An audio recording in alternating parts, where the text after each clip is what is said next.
지난주에 어버이날 지났는데 어버이날 여러분 효도를 많이 받으셨습니까? 젊은 분들은, 부모님 계신 분들은 효도를 많이 하셨습니까? 받았다는 소리보다 했다는 소리가 더 적네요. 여러분 부모님 계시는 여러분 가정의 자녀들 부모님 효도를 많이 하시기 바랍니다. 왜 적을까요? 효도를 했다는 소리가 왜 적을까요? 우리 중에 많은 분들이 효도할 부모님이 안 계신 분들이 많이 계세요. 그러니까 효도했다는 소리가 효도를 받으신 보다 더 적은 거예요. 그런 생각을 해보면 효도하려고 생각하니까 어느 순간 곁에 계시지 않는 거예요. 여러분 우리 살아 계실 때, 함께 계실 때 부모님께 효도하고 부모님 말씀을 잘 듣는 그런 가족들 되시기를 축복합니다. 옆에 있는 분하고 여러분 함께 축복하겠습니다. 주님의 이름으로 축복합니다. 옆에 내보다 나이 많으신 분들에게, 나이 어리신 분들이 주님 안에서 더 건강하시기를 축복합니다. 우리 영육으로 강건한 삶을 살아갈 수 있기를 바랍니다. 제가 오늘 어버이 주일 설교를 따로 준비하려고 하다가 오늘 말씀을 우리가 늘 보던 말씀, 사무엘하 말씀을 함께 봅니다. 오늘 이 본문의 내용이 어떤 내용이냐면 하나님의 자녀를 하나님을 사랑했고 또 하나님이 사랑하셨던 그 다윗 왕이 그릇 행할 때에 아버지 되신 하나님께서 훈계하시고 책망하는 내용입니다. 그래서 하나님이 사랑의 하나님이신데 잘못하면 책망도 하시지.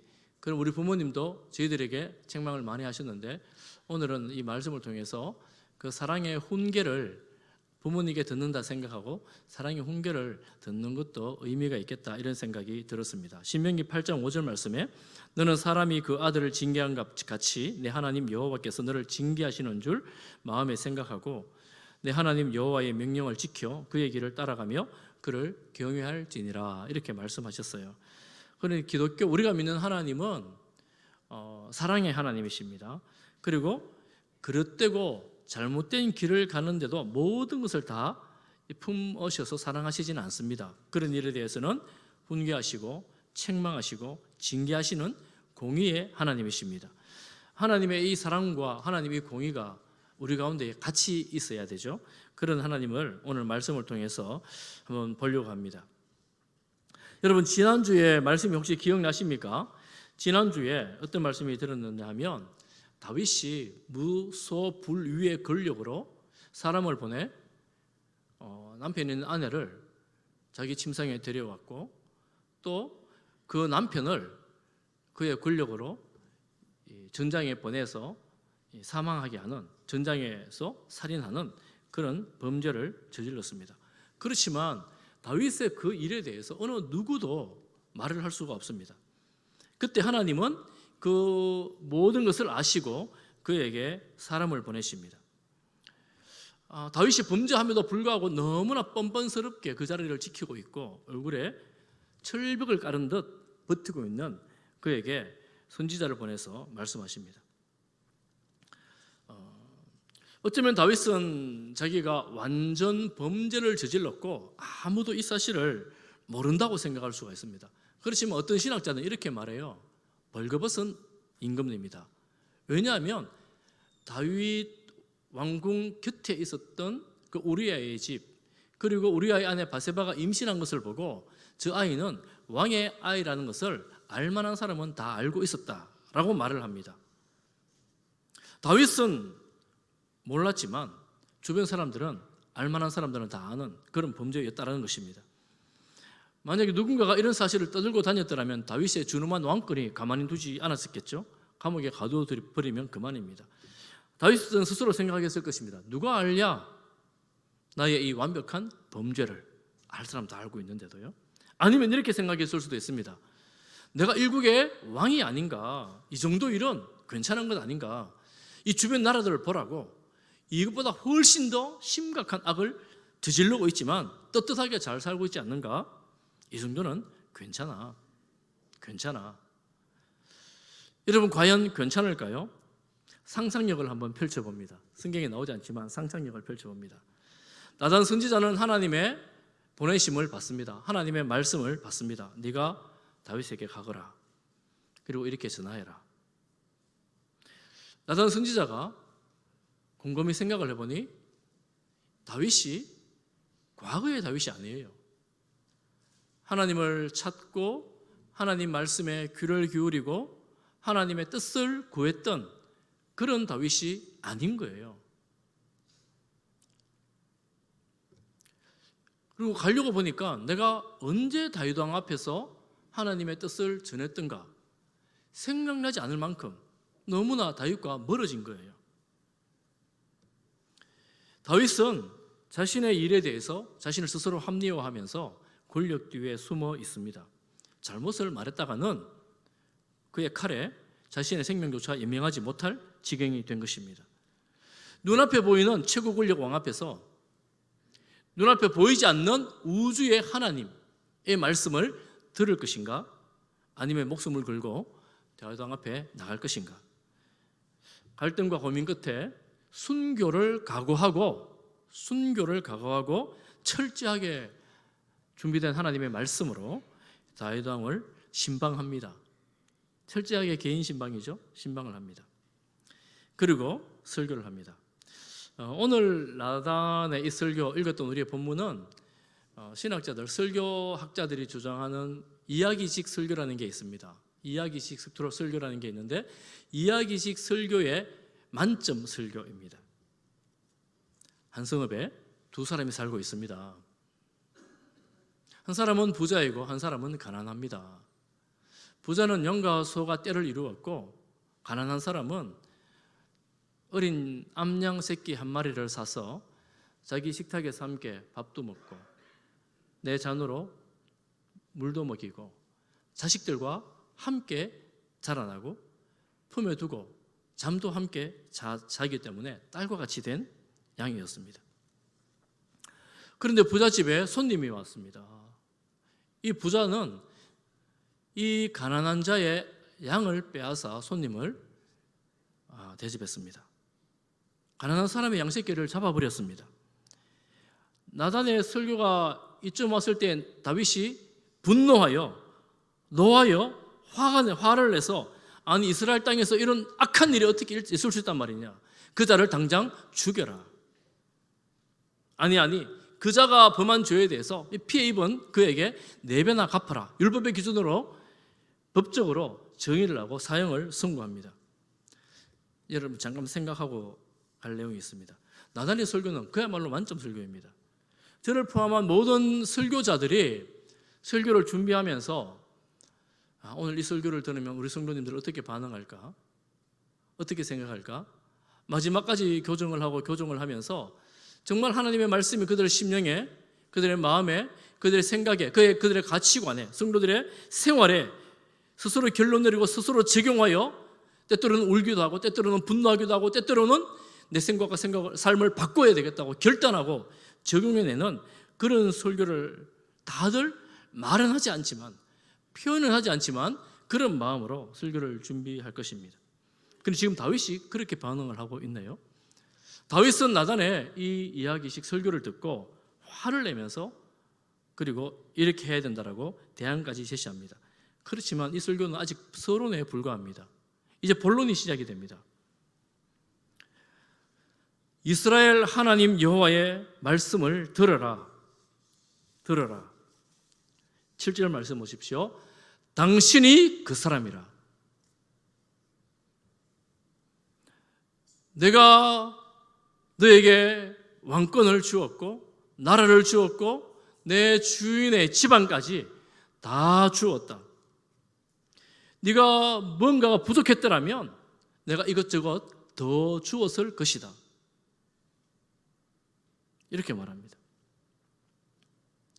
여러분 다윗 입장에서 한번 들어보면요, 여러분 어떨까요? 하나님, 내가 받을 만하지 않았나요? 내가 사울이 쫓아다닐 때 그렇게 고생 많이 했잖아요. 그리고 사울을 내가 죽일 기회도 있었어요. 그렇지만 사울을 죽이지 않았어요. 하나님 사랑했고 하나님의 뜻에 순종했기 때문입니다. 그리고 왕이 된 이후에도 저는 자비를 베풀었어요. 사랑을 베풀었어요. 어느 누구에게도 원수를 갚지 않았습니다. 하나님, 그러면 내가 이만한 왕좌 그리고 이런 일들 할 만하지 않습니까? 저 선지자에게 이런 비참한 말을 들어야 합니까? 라고 말하지 않습니다. 다윗은 아무 말도 하지 않습니다. 아무 말도 하지를 못합니다. 왜 그럴까요? 생각해 보니 선지자의 말이 틀린 게 하나도 없거든요.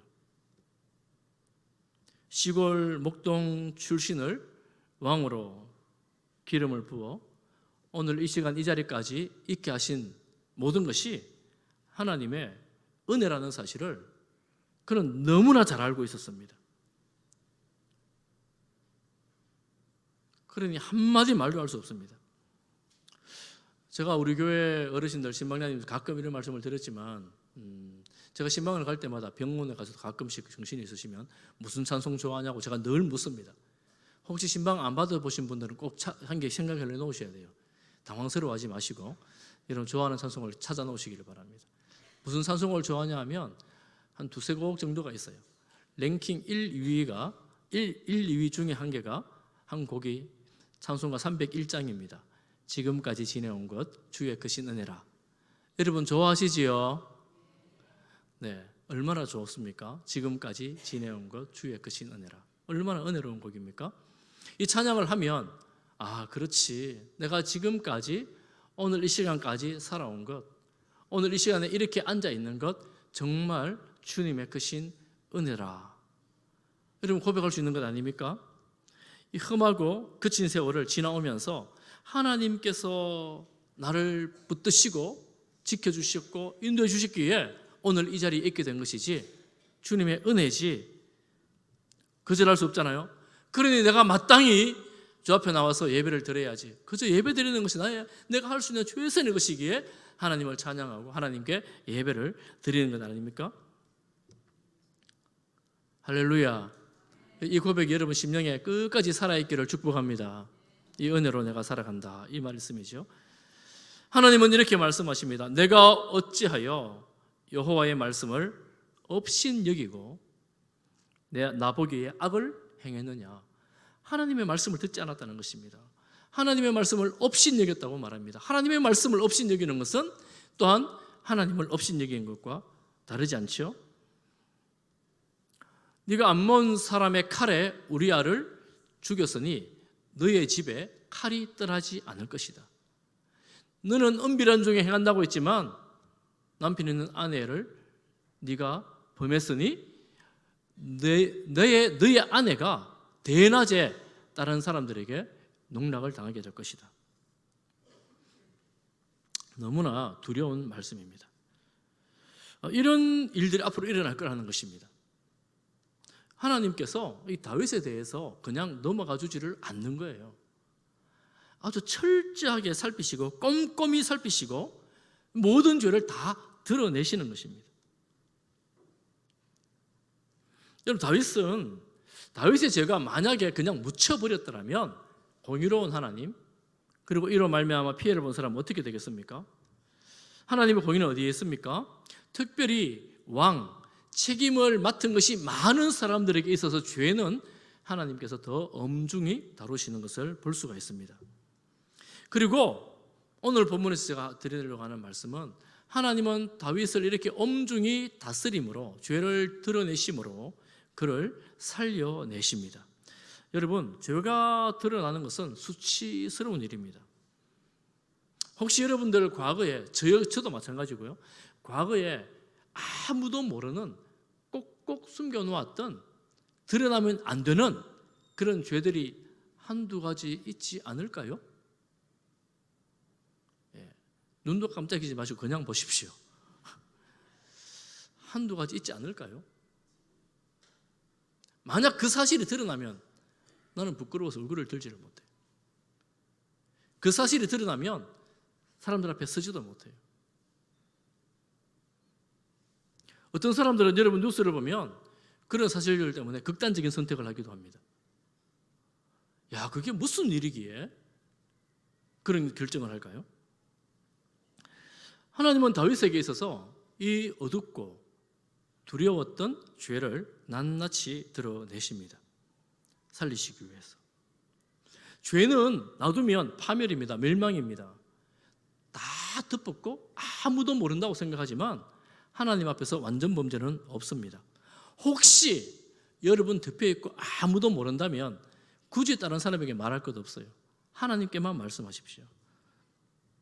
왜냐하면 하나님 알고 계시거든요. 그렇지만 하나님이 그 죄를 책벌하기보다도 용서하십니다. 다윗은 이렇게 말합니다. 이 나단 선지자의 말을 듣고 얼어붙은 듯 내가 여호와께 범죄하였나이다. 듣자마자 바로 자신의 죄를 인정하고 맙니다. 여러분, 다윗이 바로 이런 사람이에요. 하나님이 사랑하는 다윗입니다. 다윗은 자기가 이 세상의 최고의 권력자인 양 그렇게 행세했습니다. 맞죠? 모든 상황을 통제할 수 있다고 생각했습니다. 모든 상황을 내가 다 알고 있고 내 뜻대로 된다고 생각했습니다. 그렇지만 죄는 드러나고 말았습니다. 사실은 최고 권력자는 이미 하나님이셨어요. 지금도 하나님이시고 앞으로도 영원토록 하나님이십니다. 그 순간 다윗이 죄가 폭로되는 그 순간 그 하나님을 외면하고 있었고 그 사람을 잊었었고 이제는 드러날 때는 부인할 수도 없고 인정할 수밖에 없었습니다. 내가 여호와께 범죄하였습니다. 어쩌면 다윗은 스스로 합리화하면서 끌어왔던 이 엄청난 일, 어느 누구에게도 듣지 못했던 말, 어느 누구에게도 편하게 하지 못했던 말, 그래서 지나가는 것처럼 보이니까 겉으로는 평온하지만 마음 한구석에서는 이 가책과 찔림으로 두려움과 근심으로 이거 어떡하지? 이거 어떡하지? 이러면서 1년을 지나오지 않았겠습니까? 그리고 당신이 범인이라고 범죄했다고 지적할 때에 어떤 변명도 어떤 호소도 하지 않습니다. 하나님, 내가 범죄했습니다. 맞습니다. 여러분, 이때 느끼는 감정 중 하나는 이제 와야 할 것들이 오고야 할 것들이 오고 말았구나. 약간의 시원한 감정도 느끼죠. 더 이상 피할 수 없구나. 두렵고 떨린 마음이 어쩌면 안도의 한숨으로 내가 범죄했습니다 라고 고백하는 것입니다. 어거스틴은 라틴어로 이런 말을 했어요. 펠릭스 쿨파. 이 라틴어이기 때문에 여러분 아시는 분들 혹 계신지 모르겠지만 어려운 말이죠. 영어로 말하면 O happy sin, O 행복한 죄. 번역은 이렇게 했더라고요. 오 경사스러운 죄. 펠릭스 쿨파. 아니, 경사스러운 죄, 행복한 죄가, 해피한 죄가 어디에 있습니까? 세상에. 죄를 지을 때 누리는 쾌락을 말할까요? 순간의 즐거움을 말할까요? 그것이 아닙니다. 우리는 예수님을 믿을 때 나의 죄를 용서하시고 나를 죄에서 구원하신 예수님을 믿습니다. 여러분 믿으시지요? 모든 죄에서, 나의 죄에서 구원하신 예수님을 믿습니다. 그러면 여러분 이 진술에는, 나를 구원하신 예수님, 죄에서 구원하신 예수님이라는 진술에는 나는 죄인입니다 라는 의미가 이미 포함되어 있습니다. 그러면 죄에서 구원하신 예수님 앞에 나갈 때 내가 죄인이 아니라고 생각하면 그 예수님의 십자가는 사실은 내게는 아무런 느낌도 교훈도 의미도 없습니다. 날마다 십자가를 부르고 예수님을 바라보는데 내가 죄인이 아니라고 여긴다면 아무런 의미가 없는 거예요. 그 십자가는 그저 저 죄인을 위한 십자가일 뿐입니다. 우리가 교회에 나와 앉아 있어도 저 죄인 때문에 예수님이 십자가를 졌지라고 생각한다면 여러분 그 십자가는 의미가 없지요. 그런데 내가 죄인이구나. 이 죄가 보통 죄가 아니라 영원한 지옥 형벌을 멸할 수 없는 죄인이구나. 죽음밖에 없는 죄인이구나 라는 사실을 깨닫게 될 때 펠릭스 쿨파, 오 해피 신, 우리를 살리는 죄가 되는 거예요. 언제 깨닫게 됩니까? 죄가 드러날 때 깨닫게 되는 거예요. 아, 내가 죄인이었구나라는 사실을 알게 될 때 깨닫게 되는 것입니다.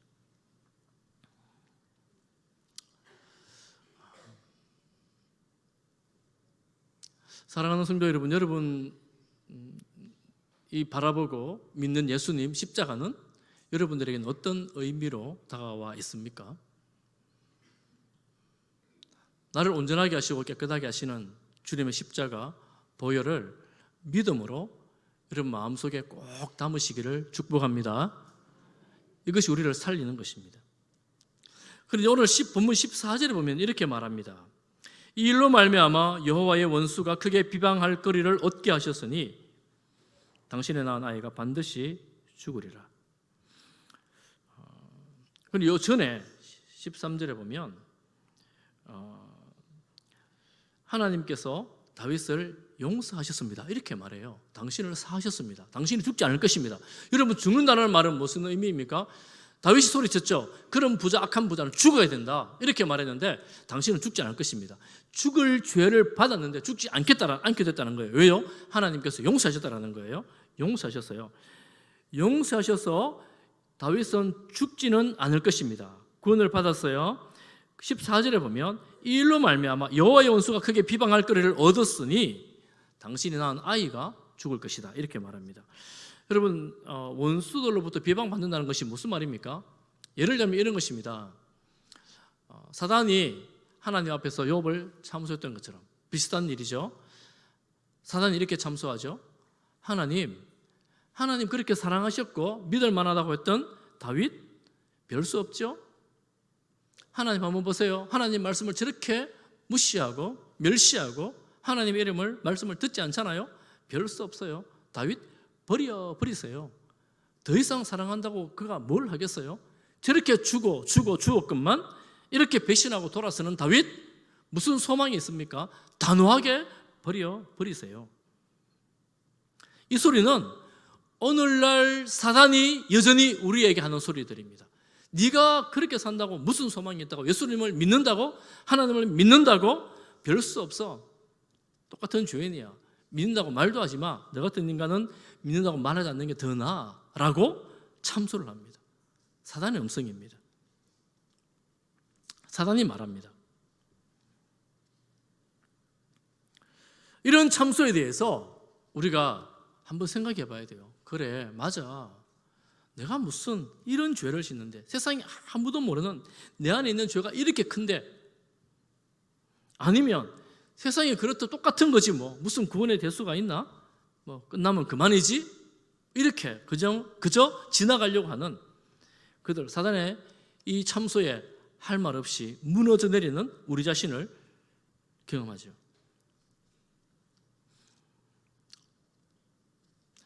우리는 이렇게 믿잖아요. 하나님께서 우리의 죄를 다 용서하셨다. 예수님 믿는 자에게 모든 죄를 다 용서하셨다. 맞습니다. 다 용서하십니다. 그런데 여러분, 참 힘들고 아픈 것은 오늘 이 선지자의 말을 들어보면, 그리고 이후의 사건 아는 것처럼 용서하신 것에서 끝나지를 않아요.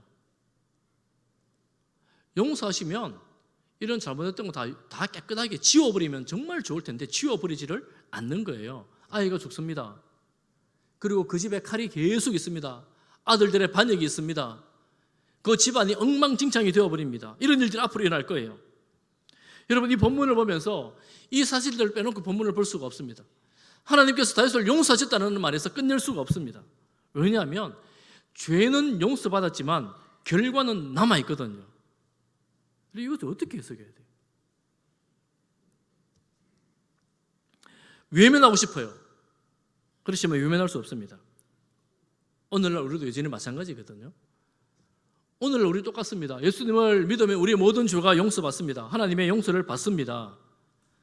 그런데 죄의 결과는 여전히 남아있습니다. 그런데 여러분, 상식적으로 조금만 생각해봐도 마땅하죠. 우리가 죄를 지으면 여러분, 이 죄에 대해서는 어떤 식의 책임을 져야 돼요? 여러분, 제게 죄의 책임을 피할 수 있습니까?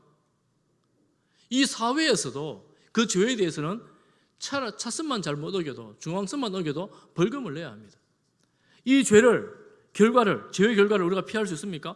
나는 하나님께 용서받았으니까 차 신호등 어겨도 나는 벌금 내지 않아도 괜찮아. 그렇습니까? 그렇지 않습니다. 하나님의 공의가 이 세상 가운데에 이렇게 남아 있습니다.